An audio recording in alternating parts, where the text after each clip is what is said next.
첫 번째 소식입니다. 4.13 총선 이후 정치권이 3당 구도로 재편된 가운데 국민의당 내에서 내년 대선을 겨냥한 연립정부론 논란이 불거지고 있습니다. 현재로선 특정 정당이 단독으로 집권하는 게 사실상 불가능해진 상황이기 때문입니다. 전혁수 기자입니다.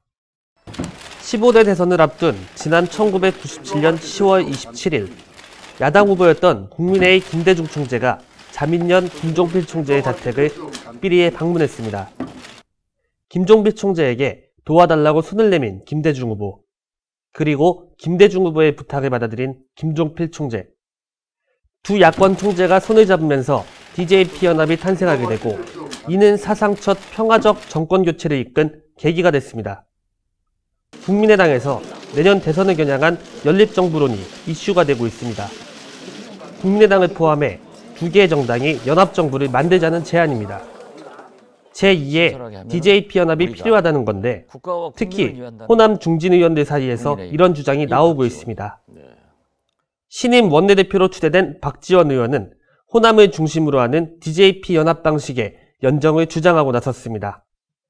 앞서 안철수계로 꼽히는 이태규 전략홍보본부장은 모든 정치 세력과의 연대 가능성을 열어두고 있다고 말했습니다. 이는 새누리당을 염두에 둔 것으로 풀이됩니다. 하지만 박근혜 대통령은 연립정부의 뜻이 없음을 분명히 내비쳤습니다. 2005년 야당 대표였던 박근혜 대통령은 당시 노무현 대통령의 대연정을 거절한 바 있습니다. 국가적으로 큰 혼란을 앞으로 초래하지 않겠는가? 과연 대통령의 그 발언의 끝이 어디가 될 것이냐? 이처럼 국민의당 내에서 연립정부론 논란이 끊이지 않는 것은 내년 대선에서 독자적인 정권교체가 힘들 것이라는 분석 때문으로 보입니다. 또한 대선 국면에서 재현될 야권 통합론에 선제 대응한다는 측면도 있는 것으로 풀이됩니다. 당 안팎으로 연립정부론에 대한 논란이 오가고 있는 가운데 안철수 대표는 입장을 유보한 채 말을 아끼고 있습니다. 현재로선 연립정부론의 가능성에 대해 회의적인 시각이 더 우세합니다.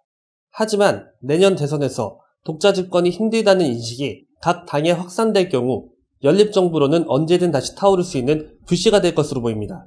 TVK 뉴스 전혁수입니다.